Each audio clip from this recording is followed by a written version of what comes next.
CVR ఓం channel ప్రేక్షకులకు నమస్కారం. ధర్మ సందేహాలు కార్యక్రమానికి స్వాగతం. మహాలయ పక్షం పరిహారాలు సివిఆర్ ఓం ఛానల్ ప్రేక్షకులకు నమస్కారం. ముఖ్యంగా మహాలయ పక్షం పరిహారాలు కావచ్చు, వారి యొక్క కార్యక్రమానికి స్వాగతం.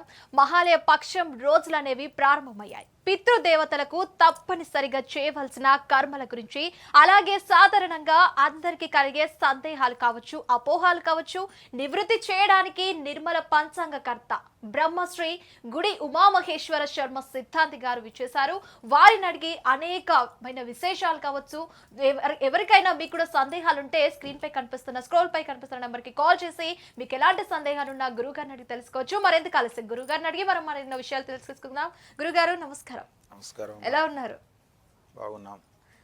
అలాగే గురుగారు ఈ కార్యక్రమం మొదలు పెట్టే ముందు, ఇంత చక్కటి కార్యక్రమం మొదలు పెట్టే ముందు మనం ముందుగా చక్కటి శ్లోకంతో మొదలు పెడితే బాగుంటుంది.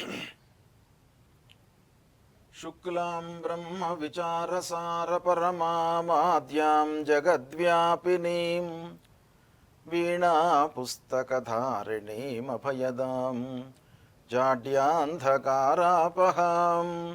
హస్తే స్ఫాటికమాలికాం విదదతీం పద్మాసనే సంస్థితాం వందే తాం పరమేశ్వరీం భగవతీం బుద్ధిప్రదాం శారదాం.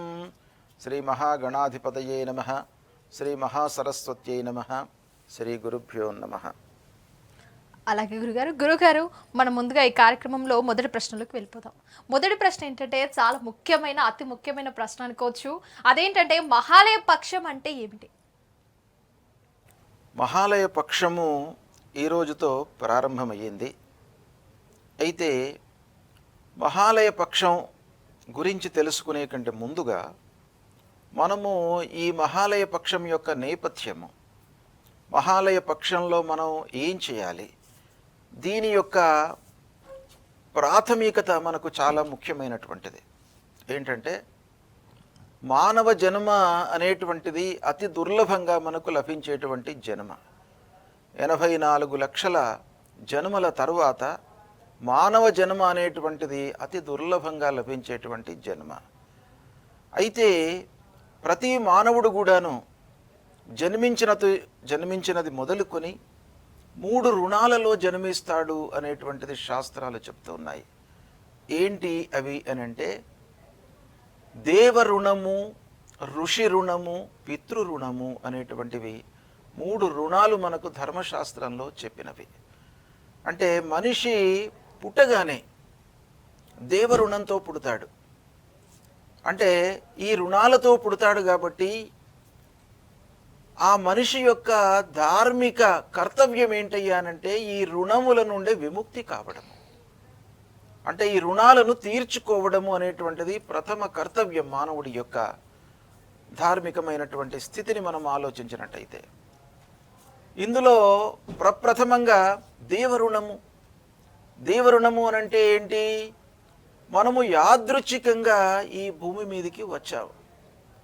పుణ్య ఫలాలు ఎన్నో చేసుకోవడం మూలకంగా, కర్మ విపాకం మూలకంగా ఈ భూలోకంలోకి వచ్చాము. ఇది భగవంతుడి యొక్క అనుగ్రహం కింద మనం పరిగణిస్తాం. కాబట్టి ఆ భగవంతుడికి రుణం తీర్చుకోవాలి. మరి ఆ భగవంతుడికి చేసేటువంటి రుణము మనకు ఎలా తీరుతుంది? ఆ భగవంతుడి యొక్క రుణము నుండి మనం విముక్తులు కావాలి అనంటే ఏం చేయాలి అనంటే యజ్ఞయాగాది క్రతువులు చేయాలి అనేది మనకు ధర్మశాస్త్రం చెప్తోంది. యజ్ఞేన దేవరుణం అని, అంటే యజ్ఞము చేయడం మూలకంగా. యజ్ఞము చేయడం అంటే ఏంటి? యజ్ఞంలో ఆ దేవతల యొక్క పేర్లు మనం చెప్పుతూ వాళ్లకు హవిస్సును అర్పిస్తాం. అంటే నెయ్యిని మనం అందులో ఆ యజ్ఞం లోపల, అగ్ని లోపల మనం వేస్తాం. అగ్ని అనేటువంటిది ఒక మీడియాగా మనకు ఉంటుంది.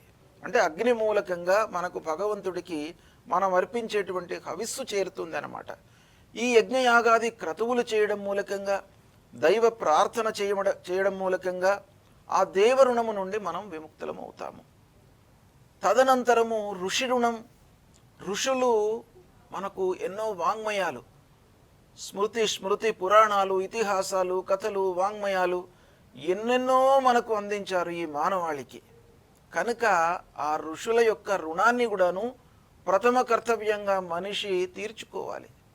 అయితే మరి వాళ్ళ కొరకే ఏం చేయాలి అనంటే, వాళ్ళు రచించినటువంటి పురాణ ఇతిహాసాలు మనం నేర్చుకోవడము, వాటిని అర్థం చేసుకోవడము, వాటిని మన జీవన విధానంలో అన్వయించుకోవడము, మనం అన్వయించుకున్న తర్వాత, అనుభవంలోకి తెచ్చుకున్న తర్వాత మళ్ళీ వేరే జనానికి చెప్పడము, ఇది స్వాధ్యాయం అంటారనమాట. అంటే ఆ ఋషులు ఏవైతే మనకు వాంగ్మయాన్ని అందించారో ఆ వాంగ్మయాన్ని మనం ఒక పరంపరగా మళ్ళీ వచ్చే జనరేషన్కి అందించడం అన్నమాట. అది చేసినట్టయితే ఋషి రుణం తీరుతోంది. తర్వాత మూడవది ముఖ్యమైనటువంటిది పితృరుణం. పితృరుణము మనం తీర్చుకోవాలి. పితృరుణాన్ని ఎలా తీర్చుకుంటాం మనము? వివాహం చేసుకోవడం మూలకంగా, సత్సంతానాన్ని పొంది, శ్రాద్ధాది కర్మలు, తర్పణాలు, అన్నదానాలు ఇవి చేయడం మూలకంగా పితృరుణము తీరుతుంది అనేటువంటిది మనకు శాస్త్రం చెప్తోంది. అంటే ఈ మూడు ముఖ్యమైనటువంటి రుణాలతో ప్రతి మనిషి కూడాను జన్మిస్తాడు. కనుక తప్పకుండా ప్రతి మనిషి చేయవలసినటువంటి కర్తవ్యం ఏంటయ్యానంటే, భగవద్ ఆరాధన చేయాలి, యజ్ఞయాగాదులు క్రతువులు చేయాలి, స్తోత్ర పారాయణాలు చేయాలి, రామాయణము, భారతము, భాగవతము, అష్టాదశ పురాణాలు ఇవన్నీ కూడాను మనము తెలుసుకోవాలి. వచ్చే జనరేషన్కి మనము వాటిని అందించాలి. తర్వాత మళ్ళీ పితృరుణము కొరకై మనం పెళ్లి చేసుకోవాలి, అంటే వివాహం చేసుకోవాలి. వివాహము అనేటువంటిది ముఖ్యమైనటువంటి కర్తవ్యంగా ఈ పితృరుణంలో చెప్పబడి ఉంది. ఏంటయ్యానంటే, పితృ ప్రజయ, ప్రజయ అంటే సంతానం అన్నమాట. సంతానం కొరకై మనము వివాహం చేసుకోవాలి. సంతానము ఎందుకు అనంటే, పితృ రుణాన్ని తీర్చుకోవడానికి మనకు సంతానం ఉండాలి. అంటే మనకు పుట్టబోయేటువంటి పిల్లలు వాళ్ళ తల్లిదండ్రులకు చేసేటువంటి కర్మకాండ కొరకై మనకు సంతానం కావాలి. అప్పుడే ఆ పితృరుణం అనేటువంటిది తీరుతుంది అని ధర్మశాస్త్రాలు చెప్తున్నాయి. కనుక పితృరుణాన్ని తీర్చుకోవడానికై ఈ శ్రాద్ధాదులు, తర్పణాలు, అన్నదానాదులు ఇవన్నీ కూడా చేయాలి అనేటువంటిది మనకు శాస్త్రం చెప్తుంది. అయితే ఇప్పుడు మీరు అడిగినటువంటి ప్రశ్న మహాలయ పక్షము. ఈ మహాలయం అంటే ఏంటి అనేటువంటి విషయాన్ని ఈ పితృరుణంతో మనం అన్వయించి ముందుకు వెళదాం, దాన్ని మీకు విశ్లేషించి చెప్పడానికి. అలాగే గురుగారు. ఇక్కడ ఏంటంటే, మహాలయము అనంటే, మహా అనంటే ఒక సమూహం, గొప్ప సమూహము. ఆలయము అంటే వాళ్ళ యొక్క ఆవాసము, ఉనికి అన్నమాట. అంటే పితృదేవతల యొక్క నివాసము. పితృదేవతలందరూ కూడాను ఈ 15 రోజులు ఈ పక్షం లోపల భూలోకానికి వస్తారు. ఎందుకు వస్తారు? వాళ్ళ యొక్క సంతానము, పిల్లలు, వంశంలో పుట్టినటువంటి వాళ్ళు ఈ పితృదేవతల కొరకు ఇచ్చేటువంటి తర్పణాలు, శ్రాద్ధాదులు, దానాలు స్వీకరించి ఈ వంశంలో పుట్టినటువంటి వాళ్లను అనుగ్రహించడానికై ఈ భూమి పరిధిలోకి వస్తారు అనేటువంటిది మనకు శాస్త్రం చెప్తుంది. కనుక ఈ మహాలయ పక్షము అనేటువంటిది చాలా ఉత్కృష్టమైనటువంటి ఈ 15-16 రోజులు. కాబట్టి ఈ మహాలయ పక్షానికి అత్యంత ప్రాధాన్యత ఉంది. అంటే పితృ రుణము తీరడం మూలకంగా మనిషి ఆ వంశంలో పుట్టినటువంటి వాళ్లకు ఆయురారోగ్య ఐశ్వర్యాలు ఉంటాయి. వంశము విచ్ఛిన్నంగా కొనసాగుతుంది, అంటే అవిచ్ఛిన్నంగా ముందుకు సాగుతుంది. సంతాన లేమి అనేటువంటిది లేకుండా ఉంటుంది. కనుక ఈ మహాలయ పక్షం లోపల ప్రతి వాళ్ళు కూడాను పితృదేవతలను ఉద్దేశించి శ్రాద్ధాదులు, తర్పణాలు, దానాదులు, వస్త్రదానము, ఫలదానము, అన్నదానము ఇవన్నీ కూడాను చేయాలి. అయితే ఈ మహాలయానికే ఇంతటి ప్రాధాన్యత ఎందుకుంది అనే విషయాన్ని కూడాను మనం ఆలోచించినట్టయితే, ఈ మహాలయ పక్షంలో ఒక తల్లిదండ్రులే కాకుండా అందరు పితృదేవతలు కూడాను వస్తారన్నమాట. సాధారణంగా ఏం చేస్తాం మనము? ఈ మహాలయ పక్షం లోపల, మహాలయ పక్షం కంటే ముందు మీకు ఇంకొక నేపథ్యం కూడాను ఇందులో చెప్తాను. ఏంటంటే మీకు విశ్లేషణ అర్థం మీకు ఈజీగా అవుతుంది. ఏంటంటే పితృదేవతలకు పితృ రుణం నుండి మనం విముక్తి కావడానికి శ్రాద్ధాదులు మనకు శాస్త్రంలో చెప్పారు. ఆ శ్రాద్ధాలు కూడాను చాలా రకాలుగా ఉన్నాయి.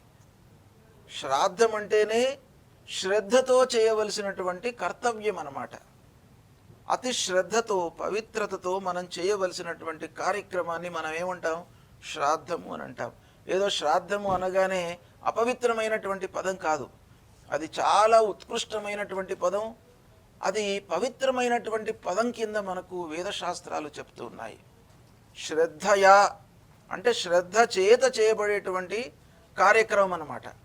కాబట్టి అది తప్పకుండా మనము శ్రద్ధతో చేయాలి.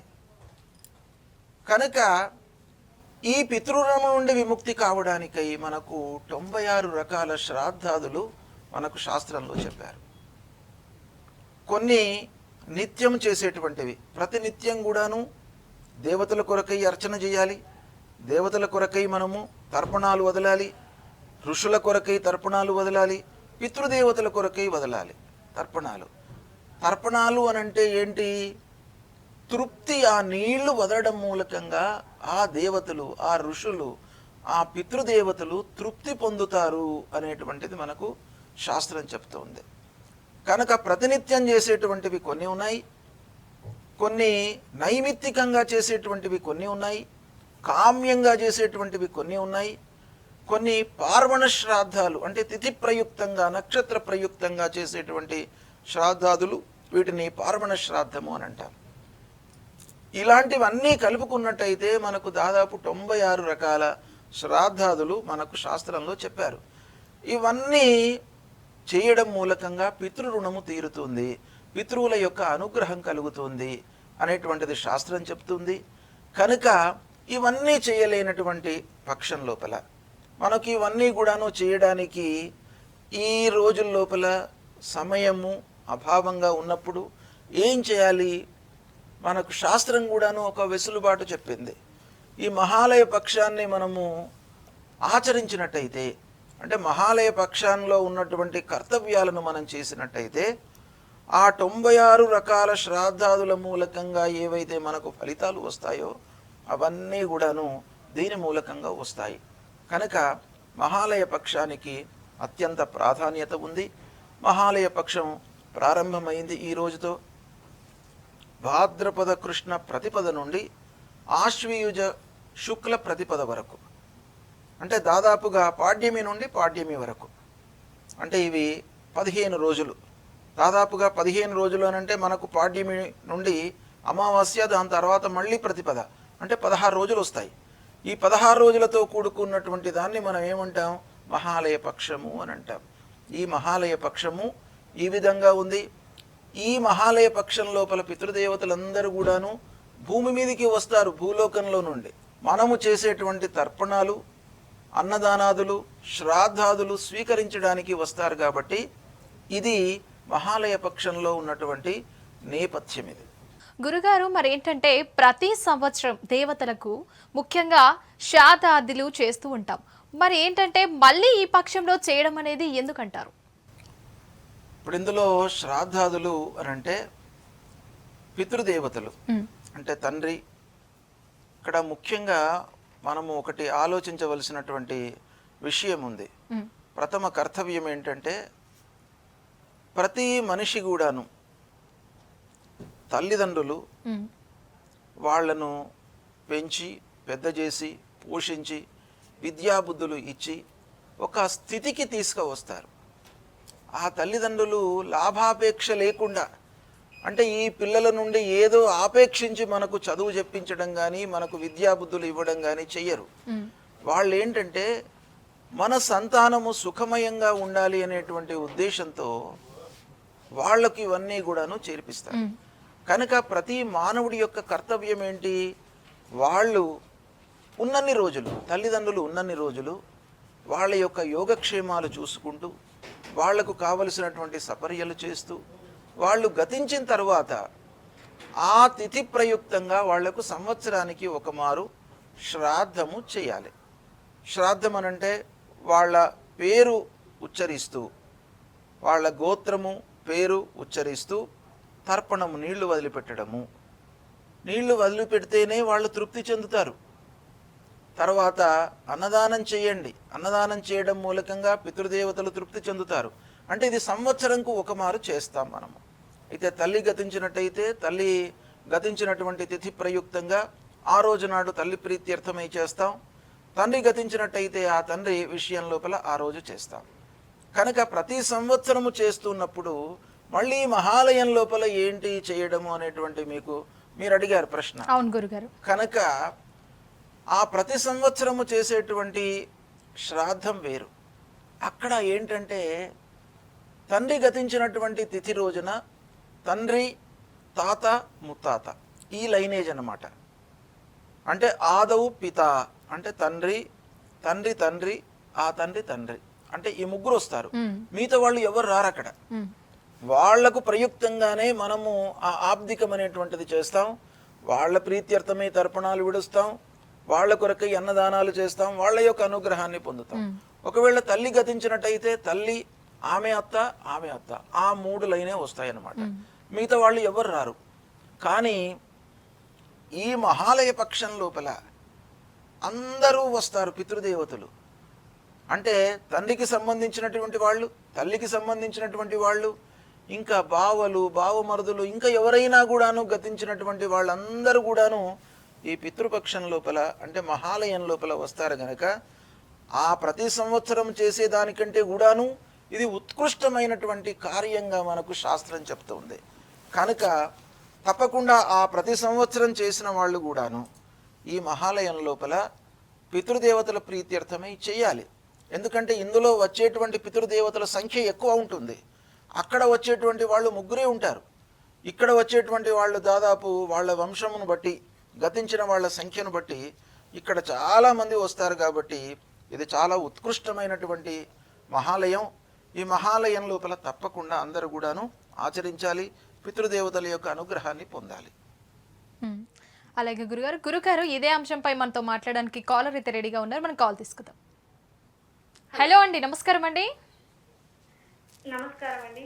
మాకి చెప్పండి, ఎక్కడి నుంచి కాల్ చేస్తున్నారు? మీ పేరేంటి? కోడమూరు నుండి. మీ పేరేంటండి? ముందుగా మీ పేరు చెప్పండి. శ్రీలక్ష్మి. శ్రీలక్ష్మి గారు, మీకు ఎలాంటి సందేహం ఉందో ప్రస్తుతానికి మనతో పాటు గురుగారు ఉన్నారు. గురుగారిని అడిగి మీ సందేహం ఏంటో తెలియజేసుకోండి. నమస్కారం గురుగారు. నమస్కారం అమ్మా, చెప్పండి. గురుగారు, మేము మన శ్రావణ మాసంలో గురప్ప స్వామిని చేశాము. మాకి పూజకి పుట్టమన్ను కావాలని పుట్టకు పోయి తెచ్చుకున్నాము. ఆ మన్నుతో పాటు నాగమయ్య పడిగ వచ్చింది.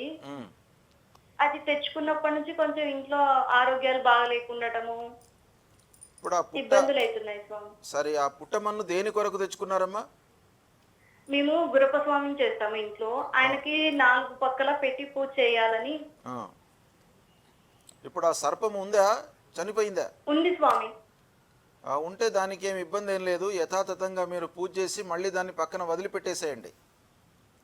ఎక్కడి నుంచి? ఇంకా మాకి సంతానం కాలేదు స్వామి. ఎవరికమ్మా? మాకే స్వామి. మీకు సంతానము కొరకై ఇప్పుడు ఇందులో ఏంటంటే కొన్ని పితృదోషాలు ఉంటాయమ్మా. పితృదోషాలంటే 2 రకాలు ఉంటాయి. ఒకటి, మన పూర్వీకులు శ్రాద్ధాది కర్మలు చేయకుండా ఉన్నట్టయితే మళ్ళీ సంతానం లేటుగా కావడం కానీ, అబ్నార్మల్గా సంతానము ఉండడం కానీ ఇలాంటివి సంభవించే అవకాశాలు ఉంటాయి.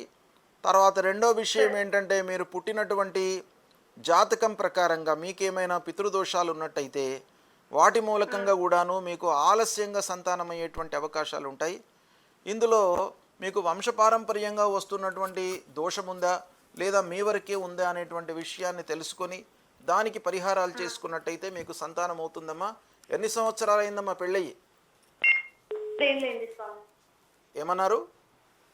13 సంవత్సరాలు అయింది. 13 సంవత్సరాలు అయింది. గనక మీరు మీ జాతక చక్రాలు చూయించడము, తెలుసుకోవడము, పితృశాపం కానీ పితృదోషం కానీ ఉందా అనేటువంటి విషయం తెలుసుకొని దానికి సంబంధించినటువంటి పరిహారాలు చేసుకోవడం మంచిదమ్మా.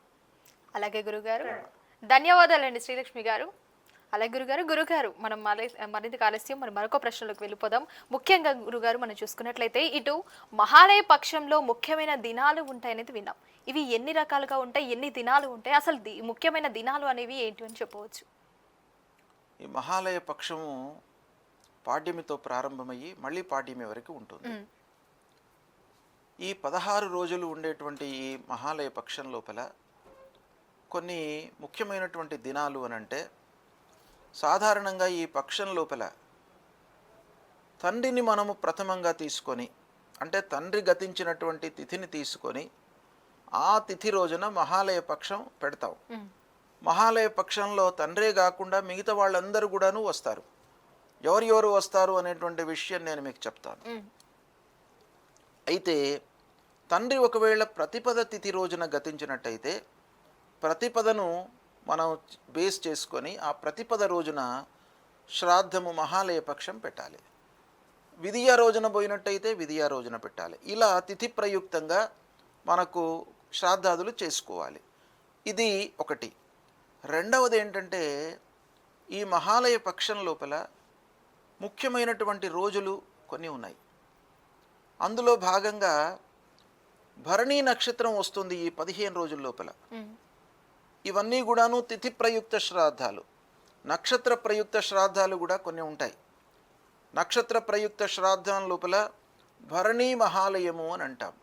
అంటే భరణీ నక్షత్రము ఏ రోజైతే ఉందో ఆ రోజు నాడు మనము శ్రాద్ధము పెట్టాలి, అంటే మహాలయం పెట్టాలి. మరి దీని యొక్క ప్రాధాన్యత ఏంటి అని అంటే, మహాలయము భరణీ మహాలయం భరణీ నక్షత్రానికి యమధర్మరాజు అధిపతి కాబట్టి ఆ యమధర్మరాజును ప్రీతి చేసుకోవడానికై ఆ యముడు అధిష్టాన దేవతగా ఉన్నటువంటి ఆ భరణీ నక్షత్రం రోజున ఎవరైతే పితృప్రీత్యర్థమై మహాలయ పక్షం చేస్తారో వారికి ఆ యమధర్మరాజు మూలకంగా ఇబ్బందులు కలగకుండా ఉంటాయి. వాళ్ళ వంశము నిర్విఘ్నంగా కొనసాగుతుంది, సత్సంతానంతో ఉంటారు, యమధర్మరాజు యొక్క మనకు భయము లేకుండా ఉంటుంది అనేటువంటిది శాస్త్రం చెప్తుంది. కనుక అందరూ కూడాను, అంటే గతించిన వాళ్ళందరినీ ఉద్దేశించి ఆ భరణీ రోజున భరణీ మహాలయం పెట్టుకోవాలి. తర్వాత రెండవది మఘా నక్షత్రం వస్తుంది. ఈ పితృపక్షాల లోపల మఘా నక్షత్రం కూడాను ఈ 15 రోజుల లోపల ఒకరోజు వస్తుంది. అది ఏ రోజు వస్తుంది అనేది మీరు క్యాలెండరు పంచాంగం లేదా మీరు తెలుసుకొని ఆ రోజు నాడు అపరాహ్నానికి ఉన్నటువంటి నక్షత్రము ఏ రోజు అపరాహ్నానికి ఉందో ఆ రోజు మఘా నక్షత్ర ప్రయుక్తంగా మీరు శ్రాద్ధం పెట్టుకోవాలి. ఈ మఘా నక్షత్రానికి ఎందుకు ప్రాధాన్యత ఉంది అని అంటే, మఘా నక్షత్రానికి అధిష్టాన దేవతలు పితృదేవతలు అన్నమాట. కాబట్టి ఆ నక్షత్రం రోజున పితృదేవతలందరూ కూడాను అక్కడికి వస్తారు. ఆల్రెడీ మహాలయ పక్షం లోపలనే మనకు భూమి సమీపంలోకి పితృదేవతలు వస్తారు అనేటువంటిది శాస్త్రం చెప్తుంది. అంతేకాకుండా ఎవరైతే ఈ మఘా నక్షత్రం రోజున పితృప్రీత్యర్థమై శ్రాద్ధం చేస్తారో నేరుగా, అంటే డైరెక్ట్గా పితృదేవతలకే చెందుతుంది. మీరు పెట్టినటువంటి తర్పణాలు కానివ్వండి, శ్రాద్ధాదులు కానివ్వండి, పిండ ప్రదానాలు, అన్నదానము, వస్త్రదానము ఏది చేసినా కూడాను డైరెక్ట్గా పితృదేవతలకు చేరుతుంది అనేటువంటిది మనకు శాస్త్రం చెప్తుంది. దాని తర్వాత నవమి రోజున దాన్ని అవిధవ నవమి శ్రాద్ధం అని అంటారు. అవిధవ అంటే వంశంలో కొంతమంది ముత్తైదువలు, అంటే భర్త కంటే ముందు చనిపోయినటువంటి వాళ్ళను ముత్తైదువలు అని అంటాం. అవును గురుగారు. వాళ్ళు ఒకవేళ ఏదో అకాల మరణం కానివ్వండి, అనారోగ్య సమస్యల మూలకంగా కానీ ఇంకేదైనా కూడాను వాళ్ళు గతించినట్టయితే వాళ్ళ ప్రీత్యర్థమై ప్రత్యేకంగా మనకు శాస్త్రంలో చెప్పబడి ఉంది. దాన్ని అహిర్నవమి అని అంటారు, అవిధవా నవమి అని అంటారు. అలాంటి నవమి రోజున శ్రాద్ధం పెట్టినట్టయితే వాళ్ళ యొక్క అనుగ్రహం కలుగుతుంది. అంటే ఆ వంశం లోపల అందరూ కూడాను ముత్తైదువలే ఉంటారు అని మనకు శాస్త్రం చెప్తుంది. కనుక ఆ రోజున తప్పకుండా ఒక స్త్రీని ముత్తైదువను పిలిచి వస్త్రదానము, అన్నదానము, ఫలదానము ఇవి చెయ్యండి అని చెప్పేసి శాస్త్రం చెప్తుంది. అవిధవా నవమి తర్వాత మళ్ళీ ముఖ్యంగా వచ్చేటువంటిది చతుర్దశి. చతుర్దశి అమావాస్య తర్వాత మళ్ళీ ప్రతిపద. ఈ చతుర్దశి రోజున ముఖ్యంగా మనకు శాస్త్రంలో ఏం చెప్పింది అని అంటే, ఎవరైనా కూడాను విష ప్రయోగంతో మరణించినటువంటి వాళ్ళు, బలవన్ మరణము చెందినటువంటి వాళ్ళు, ఆత్మహత్యలు చేసుకున్నటువంటి వాళ్ళు, ప్రమాదవశాత్తు గతించినటువంటి వాళ్ళు, వీళ్ళందరినీ దృష్టిలో పెట్టుకొని ఆ రోజున మీరు శ్రాద్ధాది కర్మలు వాళ్ళ ప్రీత్యర్థమై చేసినట్టయితే ఈ వంశంలో మళ్ళీ అలాంటివి రిపీట్ కాకుండా ఉంటాయి అనేటువంటిది మనకు శాస్త్రం చెప్తుంది. కనుక ఈ ప్రత్యేకమైనటువంటి రోజులను తప్పకుండా మీరు నోట్ చేసుకోవాలి. ఆ రోజులలో తప్పకుండా వాళ్ళ కొరకై మనం చేయాలి. తర్వాత అమావాస్య. అవును గురుగారు. ఈ పితృపక్షంలో అందరికీ తెలిసినటువంటిది ఏంటి? మహాలయ అమావాస్య. ఈ మహాలయ అమావాస్య కూడాను పితృపక్షాలలో అత్యంత ప్రాధాన్యతను సంతరించుకున్నటువంటి తిథి. ఈ అమావాస్య రోజున ప్రతి అమావాస్యకు కూడాను పితృదేవతలు అధిపతులు. అంటే ప్రతి అమావాస్య నాడు కూడాను పితృతర్పణం చేయాలి, ఏకభుక్తం చేయాలి, వీలైతే అన్నదానం చేయాలి. ఇలాంటివన్నీ కూడాను చెప్పి ఉన్నాయి. ఒకవేళ గురుగారు ఇదే అంశంపై మనతో మాట్లాడడానికి మరో కాలర్ అయితే రెడీగా ఉన్నారు. మనం కాల్ తీసుకుందాం. హలో అండి, నమస్కారం అండి. నమస్కారం. చెప్పండి, మీ పేరేంటండి, ఎక్కడి నుంచి కాల్ చేశారు? నా పేరు వెంకటరత్నం, వైజాగ్ నుంచి మాట్లాడుతున్నానండి. వెంకటరత్నం గారు, ప్రస్తుతానికి మనతో పాటు గురుగారు ఉన్నారండి. మీ సందేహం ఏంటో గురుగారితో తెలియపరచుకోండి. చెప్పండి అమ్మా. నమస్కారం అమ్మా, చెప్పండి. అంటే మేము ప్రతి సంవత్సరం వినాయక చవితి ముందు 10 రోజులు తద్దినం చేస్తున్నామండి. సరేనమ్మా. కిందారు అప్పుడు వేస్తున్నాం, ఇప్పుడు మరి వేయక్కర్లేదు అంటున్నారు. ప్రతి సంవత్సరము మీరు వినాయక చవితి ముందు తదియా నాడు ఆబ్దికం చేస్తున్నారు. మళ్ళీ మీరు మహాలయంలో నేను ఇంతకు ముందే మీకు చెప్పాను విశ్లేషణ ఏంటంటే, తదియా రోజున వినాయక చవితి రోజున వస్తుంది, మీరు తదియా నాడు చేస్తున్నారు. తదియా నాడు ఎవరి కొరకు చేస్తున్నారు? మీ మామయ్య గురించి. అంటే ఆయన వస్తాడు, ఆయన తండ్రి వస్తాడు, ఆయన తాత వస్తాడు ఆ రోజున. కానీ మీరు ఈ మహాలయ పక్షంలో చేసేటువంటి రోజు మహాలయ అమావాస్య నాడు చేసినట్టయితే అందరూ పితృదేవతలు వస్తారు. మీరేం చేయాలి? ఒక దేవాలయానికి వెళ్ళి లేదా మీకు తెలిసినటువంటి ఒక బ్రాహ్మణ్ణి పిలిచి ఆయనకు పాద ప్రక్షాళన చేసి కాళ్ళు కడిగి స్వయం పాకం ఇవ్వండి. లేదా ఇంటికే వస్తున్నారండి పంతులు గారు, స్వయం పాకం ఇస్తాం. కాళ్ళు కడిగి స్వయం పాకం ఇవ్వండి. అది ఇస్తే సరిపోతుంది. మీరు మహాలయ అమావాస్య రోజున అది చెయ్యండి. చేస్తే అందరు పితృదేవతలు వస్తారమ్మా. తప్పకుండా నేను తదియా నాడు అమ్మా పిండాలు వేస్తారు కదా, వీటికి మరి అవసరం లేదా? ఏమన్నారు? మళ్ళీ అడగండి. పిండాలు వేస్తారు కదా, ఇప్పుడు మరి వేయక్కర్లేదా? పెట్టొచ్చును పిండ ప్రదానాలు. ఇప్పుడు ఇందులో ఒకటి ఏంటనమ్మా, మీరు స్వయం పాకం ఇచ్చే పక్షంలో కేవలం స్వయం పాకం ఇవ్వండి, పాద ప్రక్షాళన చేయండి. పిండ ప్రదానం చేయాలనుకుంటే కూడాను పిండ ప్రదానాలు చేయొచ్చును. మామగారు వాళ్ళ తండ్రి కాకుండా ఇంకా అందరూ కూడాను వస్తారు కాబట్టి మీరు పిండ ప్రదానం చేయాలంటే దాని విధానం వేరే ఉంటుంది. పిండ ప్రదానం చేస్తే మంచిదే. మహాలయ పక్షం లోపల పితృదేవతల ప్రీత్యర్థమై పిండ ప్రదానం మీరు చేయాలనే ఆపేక్ష ఉన్నట్టయితే దానికి విధానం ఉంటుంది. ఆ పద్ధతి ప్రకారంగా చేయండి. లేని పక్షంలో కేవలం స్వయం పాకం ఇచ్చేసి మీకు తోచిన దక్షిణ ఇవ్వండి, వస్త్రదానం చేయండి. ఎవరైతే గతించి ఉన్నారో మీ వంశంలో వాళ్ళ పేర్లు ఉచ్చారణ చేసుకొని నీళ్లు వదిలిపెట్టండి, సరిపోతుంది. సరేనమ్మా, మంచిది. అలాగే గురుగారు ఇదే అంశంపై మనతో మాట్లాడడానికి మరో కాలర్ అయితే రెడీగా ఉన్నారు. మన కాల్ తీసుకుందాం. హలో, నమస్కారం అండి. నమస్కారం అండి, మీ పేరేంటండి? నా పేరు మాధురి అండి. మాధురి అండి? అవునండి. మాధురి గారు ఎక్కడి నుంచి కాల్ చేశారు? తెనాలి నుంచి కాల్ చేశారు. అలాగే అండి మాధురి గారు, ప్రస్తుతానికి మనతో పాటు గురుగారు అయితే ఉన్నారండి. మీ సందేహం ఏంటో, మీరు ఏం తెలియచేయాలనుకుంటున్నారో గురుగారిని అడిగి తెలియపరచుకోండి. చెప్పండి అమ్మా. అమ్మా చెప్పండి. పితృదోషాలు ఉంటే కులాంతర వివాహాలు జరుగుతాయండి. పితృదోషం మూలకంగా పితృదోషాలు కనుక ఉంటే ఇంట్లో కులాంతర వివాహాలు జరుగుతాయా? జరుగుతాయమ్మా. రెండు రకాల ఇబ్బందులు ఉంటాయి అందులో. పితృదోషం మూలకంగా వివాహం విషయంలో జరగకుండా ఉండటానికి ఏం పరిష్కారం చేయాలో చెప్తారు చెప్పండి. ఇప్పుడు పితృదోషము పితృశాపము అనేటువంటివి ఉంటాయమ్మా. ఇందులో ఏంటంటే ఈ కులాంతర వివాహము అనంటే మీకు ఇష్టము లేనటువంటి పెళ్ళి. మీ అబ్బాయి విషయమా అమ్మాయి విషయమా మీరు అడిగేది? అమ్మాయి విషయం అండి. అమ్మాయి విషయం.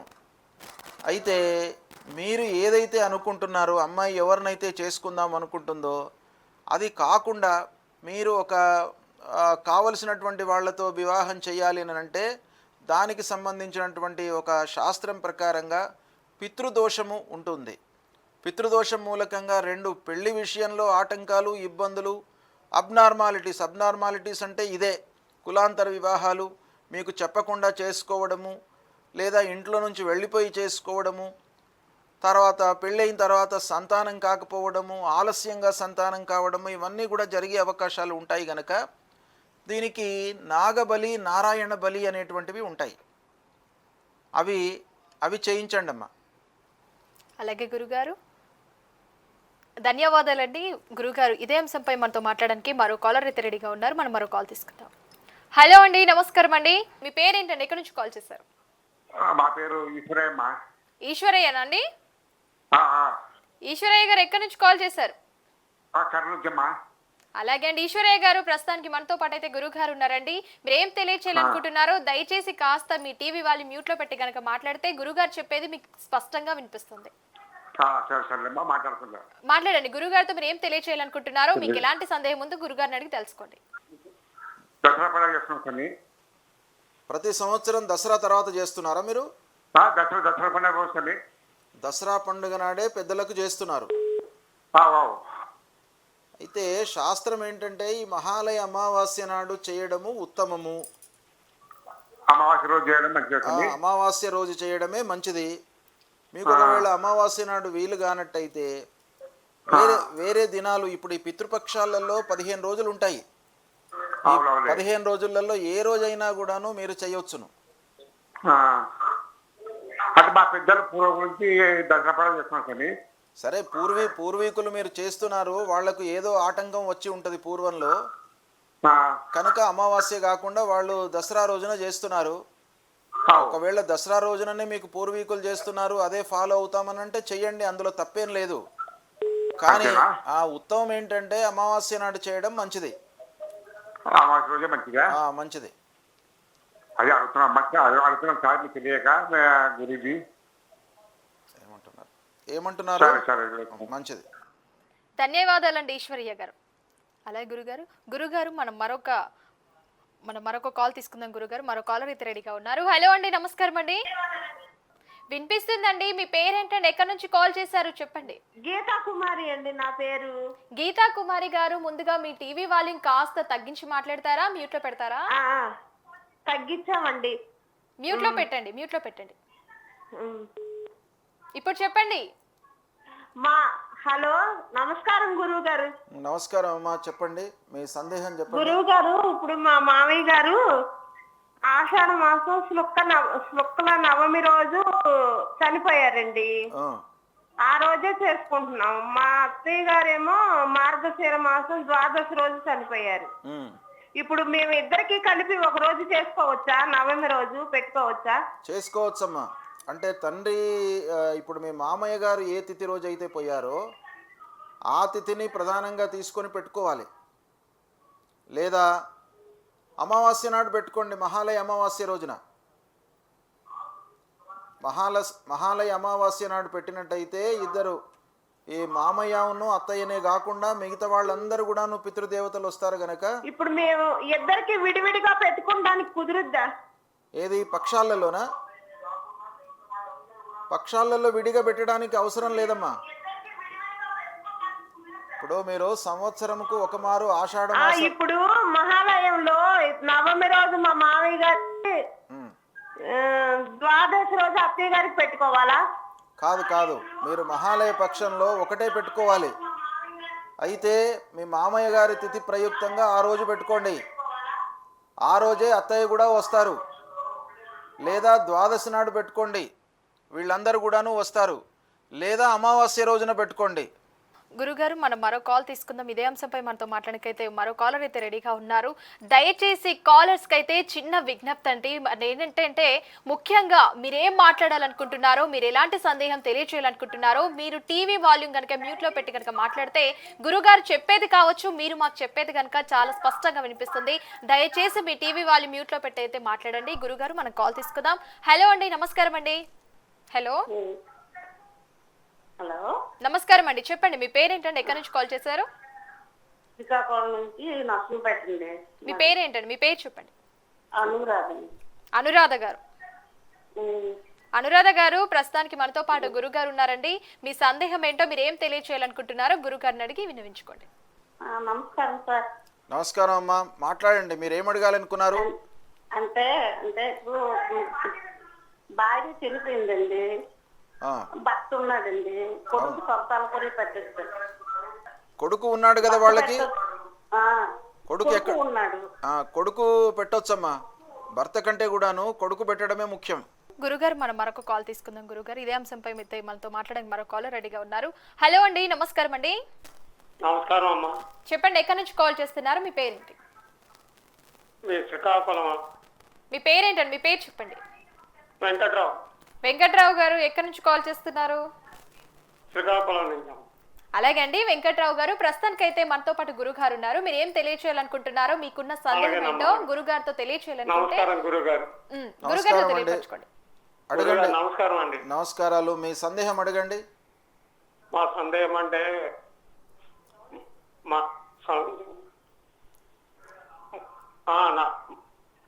మా తల్లి ముందు చనిపోయిందండి. తల్లి మా చనిపోయింది. నాన్నగారు చనిపోయారు. ఉమ్, ఆ తర్వాత మా అన్నయ్య ఒకరు చనిపోయారు, ఆ, మరొక అన్నయ్య చనిపోయారు, ఉమ్, మళ్ళీ తమ్ముడు చనిపోయాడు. ఆ. ఇది ఎన్ని రోజులైంది వీళ్ళందరూ పోయి? మా తమ్ముడు చనిపోయాడు. సరే, అది ఏంటి మాకు మహాలయ పక్షాలు గట్ట వేడు మేము చేయమండి. పితృదోషాలు గట్ట ఎందుకు మాకు ఇలాగ వస్తుంది ఏంటి అర్థం కాబట్టి భయం వేస్తుంది. ఉన్నది నేను ఒక్కడనే ఉన్నాను. తండ్రికి నలుగురు. మీకెంత వయస్సు ఎంత ఉంటుంది మీకు? 65 సంవత్సరాలు గురువు గారు. 65. అయితే ఒకటేంటంటే ఇందులో మీ నాన్నగారు వెళ్ళిన తర్వాత, గతించిన తర్వాత వరుస మరణాలు జరుగుతున్నట్టుగా మీరు చెప్తున్నారు, అంతేనా? కనుక మీరేంటంటే మీ ఇంట్లో ఉదగ శాంతి అని ఉంటుంది. ఉదగ శాంతి అని ఉంటుంది. అంతేనే గురుగారు. ఆ ఉదగ శాంతి అనేది మీరు చేయించండి.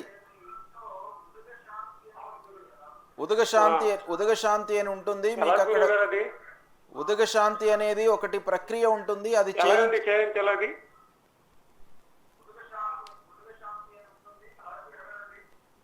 అది చేయించండి. అది చేయించినట్టయితే ఈ మరణాలు ఆగిపోతాయి.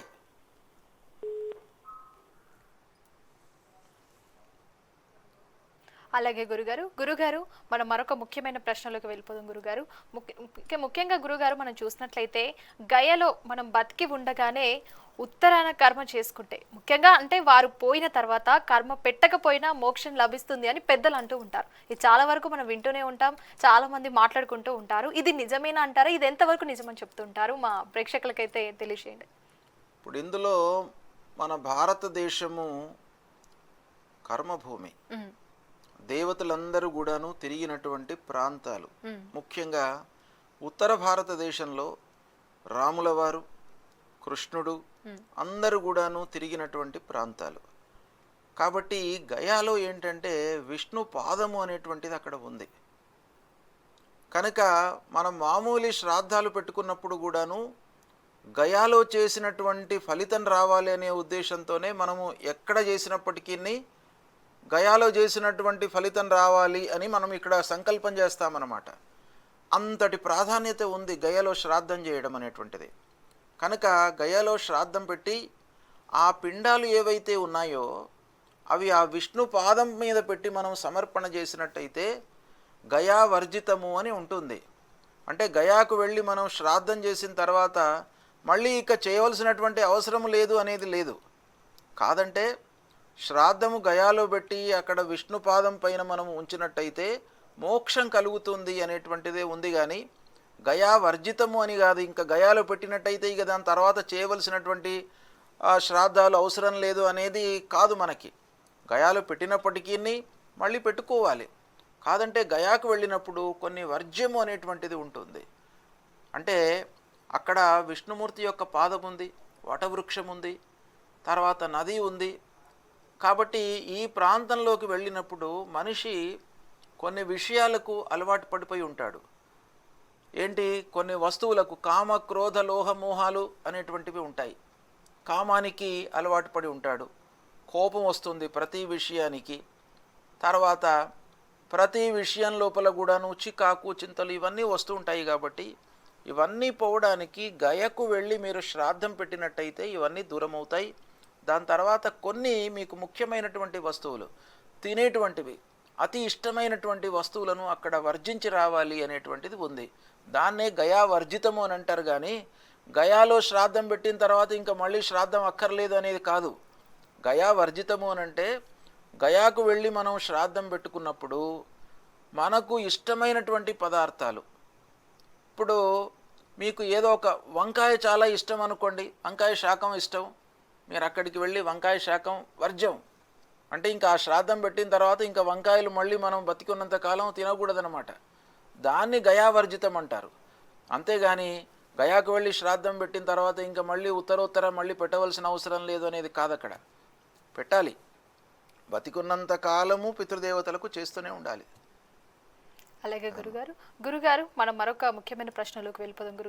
గురుగారు మరి మనం ముఖ్యంగా చూసినట్లయితే ముఖ్యంగా ఇది శ్రాద్ధ కర్మలో వాడే ధర్మాలు అని అంటారు. ఇదే విధంగా నువ్వుల ప్రాధాన్యం అని కూడా విన్నాం. అసలు దీనికి ఉన్న సందేహం ఏంటి? ఇది ఏ విధంగా తెలియపరచవచ్చు?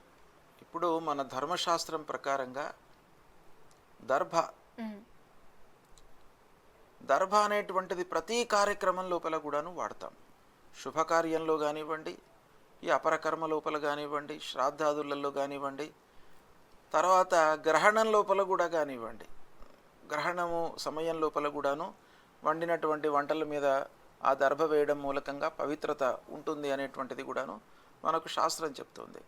అంటే ఈ దర్భకు అత్యంత ప్రాధాన్యత ఉంది. ఈ దర్భ ఏంటంటే దీని వెనుక ఒక పురాణ ఇతిహాసాలు ఉన్నాయి. ఈ దర్భ లోపల మనకు విష్ణుమూర్తి యొక్క శక్తి ఆవహించి ఉంటుంది, శంకరుని యొక్క శక్తి ఆవహించి ఉంటుంది, బ్రహ్మదేవుని యొక్క శక్తి ఆవహించి ఉంటుంది, ఇంద్రాది దేవతల యొక్క శక్తి ఆవహించి ఉంటుంది. కాబట్టి ఈ దర్భ అనేటువంటిది అత్యంత పవిత్రమైనటువంటి వస్తువు. దీన్ని మనం ధరించి పవిత్రం ధృత్వా అంటారు. అంటే పవిత్రను మనము ధరించిన తర్వాతనే శ్రాద్ధాదులు చేయాలి. తర్వాత పిండ ప్రదానం కూడాను మనం భూమిపైద చేయకూడదు. దర్భలను పెట్టి దక్షిణాగ్రంగా, అంటే ఆ దర్భలను వాటికి అగ్రాలు ఉంటాయి, కొనలు, ఆ కొనలు దక్షిణ భాగంకు మనకు తిప్పి అలాంటి దర్భలపైన మనము పిండ ప్రదానం చేయాలి. ఎందుకంటే అవి పవిత్రమైనటువంటివి. దర్భలు అన్నిటికంటే కూడాను పవిత్రమైనటువంటిది. అంటే ప్రపంచంలో ఏవైతే పవిత్రమైనటువంటి వస్తువులు ఉన్నాయో, మనకు వేదం ఏం చెప్తుంది? అగ్నిదేవుడు ఎప్పుడైనా కూడా శుచి, పవిత్రమైనటువంటి వాడు. ఎందుకంటే అందులో ఏ వస్తువు వేసినా కూడాను అది కాలిపోతుంది. ఆ అగ్ని మట్టుకు అలాగే ఉంటుంది. అగ్ని పవిత్రమైనటువంటిది. పవిత్రతకు చిహ్నం అగ్ని. అగ్నిశుచి అని. తర్వాత చదువుకున్నటువంటి వ్యక్తి కూడాను ఎప్పుడు శుచితోనే ఉంటాడు. వేదశాస్త్రాలు చదువుకున్నటువంటి వాడు, జ్ఞానవంతుడు, అన్ని పూర్వాపరాలు తెలిసినటువంటి వాడు ఎప్పుడు కూడాను శుచిగా ఉంటాడు. కాబట్టి వీళ్ళందరూ మనకు పవిత్రతకు ఒక నిదర్శనం అన్నమాట. వీళ్ళందరికంటే కూడాను దర్భలు అత్యంత పవిత్రమైనటువంటివి అని మనకు వేదశాస్త్రాలు చెప్తున్నాయి. కనుక ఈ శ్రాద్ధాంగ తర్పణం లోపల కానీ, పిండ ప్రధాన సమయం లోపల కానీ మనం దర్భలను వాడతాం. అంతేకాకుండా నువ్వులు మనం నీళ్ళల్లో కలుపుకొని తర్పణాలు వదులుతాం. అంటే నువ్వులు ఏంటంటే శ్రాద్ధ కర్మ చేసేటప్పుడు శ్రద్ధతో చేస్తుంటాం. మనం ఏ పని చేస్తున్నా కూడాను మనకు ఆటంకాలు వస్తుంటాయి. అందులో ముఖ్యంగా గురుగారు ఇదే అంశంపై మనతో మాట్లాడడానికి అయితే మరో కాలర్ అయితే రెడీగా ఉన్నారు, మనం కాల్ తీసుకుందాం. హలో అండి, నమస్కారం అండి. మీ పేరేంటండి, ఎక్కడి నుంచి కాల్ చేశారు? మీ పేరేంటండి? ఏంటండి? వేదశంకర్ గారు, అంతేనా అండి? గురుగారు ఉన్నారండి మనతో పాటు. మీరు ఏ సందేహం అయితే తెలియచేయాలనుకుంటున్నారో, మీకైతే ఎలాంటి సందేహం ఉందో గురుగారిని అడిగి తెలుసుకోండి. నమస్కారం అండి, అడగండి, మీరు ఏం అడగాలనుకున్నారు?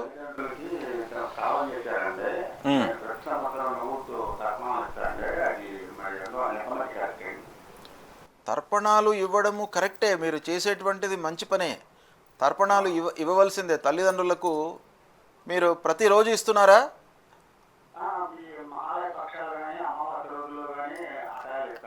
ఇవ్వండి ఇవ్వండి, చాలా మంచిదే. మహాలయ పక్షం లోపల ప్రతిరోజు పితృదేవతల ప్రీత్యర్థమై తర్పణం చేయడం చాలా మంచిది.